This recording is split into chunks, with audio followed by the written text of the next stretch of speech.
My 37th birthday came and went, and not a single person showed up. No calls, no texts, no happy birthday wishes. A week later, my mom texted me asking for $3,700 for my dad's birthday. ASAP. So, I sent $1 and changed everything. If you've ever been ignored by the people who should care about you the most, hit that subscribe button, like this video, and comment below if you've ever had a moment where justice was sweeter than revenge itself. Trust me, you're about to see exactly how I turned being overlooked into the ultimate win. I had always been the quiet one in my family, the responsible one, the reliable one, the kind of daughter who kept her head down, worked hard, and quietly tried to make her parents proud. But sometimes, being dependable meant you became invisible. It was my 37th birthday. I decided to throw myself a party. Nothing extravagant, just a small gathering of friends and colleagues I actually enjoyed being around.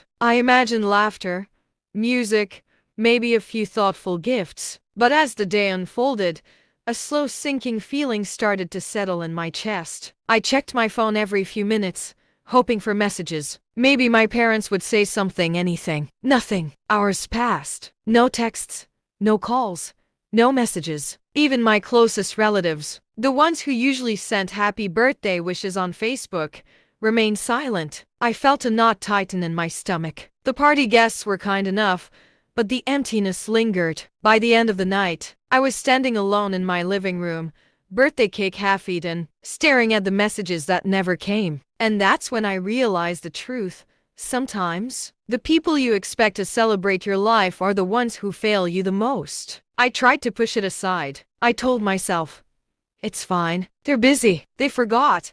But deep down, I felt a combination of hurt, frustration, and disbelief. My parents, the people who were supposed to teach me what family love meant, had completely ignored my birthday. And it wasn't a mistake. It was consistent. Then came the text a week later. 3700 for Dad's birthday ASAP. I stared at my phone trying to process it. $3,700 for a gift for my father. And I had just been treated as if my own birthday didn't exist. The audacity, the hypocrisy. My fingers hovered over the keyboard. I wanted to respond with something clever, something sharp, something unforgettable. And then I thought of the perfect solution. I sent exactly $1, with a single word, congrats. I froze their access to my accounts immediately after. No warning, no explanation, just a click, and suddenly, they had nothing. The feeling was immediate, electric, liberating.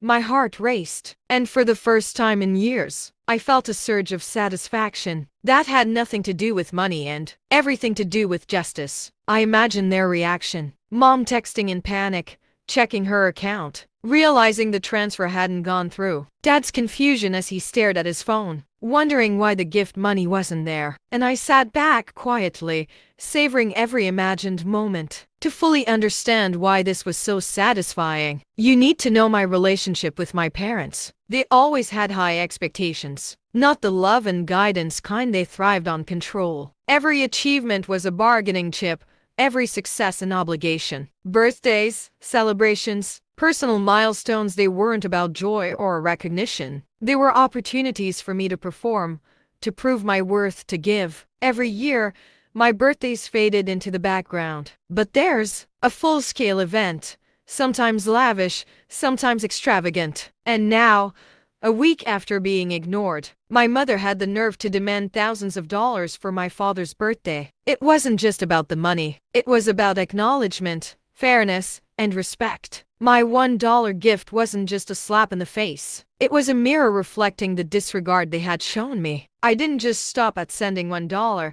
I carefully froze their access to my accounts, knowing this would cause immediate panic. I didn't gloat online. I didn't tell anyone. I let the consequences unfold naturally. I watched their texts come in. Did you send the money? Are you ignoring us? Please, we need this now. And I replied only once. Congrats. No emotion, no explanation, just a cold sting of poetic justice. It was exquisite. Every moment that passed while they scrambled, while they realized their own entitlement, couldn't override the basic decency they had ignored, felt like reclaiming a piece of my dignity that had been missing for decades. the psychological payoff. What's interesting about revenge isn't the act itself, it's the balance it restores. For years, I had felt powerless in my own family. I had been the one expected to bend, to give, to accommodate, and yet to be invisible. By sending $1 and freezing their access, I shifted the power dynamic in a single, elegant move. I felt lighter, freer, unburdened. And here's the thing. It wasn't cruelty. It wasn't vindictiveness for the sake of hurting them. It was justice carefully measured, proportionate, and entirely earned. In those few minutes, I realized how much we underestimate the value of asserting ourselves. Not in anger, not in rash retaliation, but in clever, deliberate acts that communicate exactly what we feel without a word of wasted rage. Eventually they called. Mom's voice trembled. Dad's was tight with frustration. Why? Why did you only send $1? I thought $1 was enough, I said calmly. It seemed proportional to the attention I received on my birthday. Silence. Then a flurry of explanations, apologies, and promises, but it was too late. The act itself had made the point clearer than any words could. For once, they felt the weight of being ignored, even for a fraction of what they had inflicted on me emotionally for years. And I didn't cave. I didn't let them manipulate me with guilt or pleading. I kept my boundaries. I kept my $1. Sometimes the sweetest victories don't come from shouting, fighting, or showing off. They come from reclaiming your dignity, asserting your worth, and letting justice unfold in quiet, precise ways. That $1 wasn't just a dollar, it was a statement. I see you. I remember. I won't be invisible anymore. Have you ever been ignored, taken for granted, or overlooked by the people who should have cared the most? Hit that like button, comment below with your story, and subscribe for more tales where justice isn't just served, it's crafted with precision. Share this video if you've ever felt the thrill of finally being seen, because sometimes the smallest acts make the biggest statement.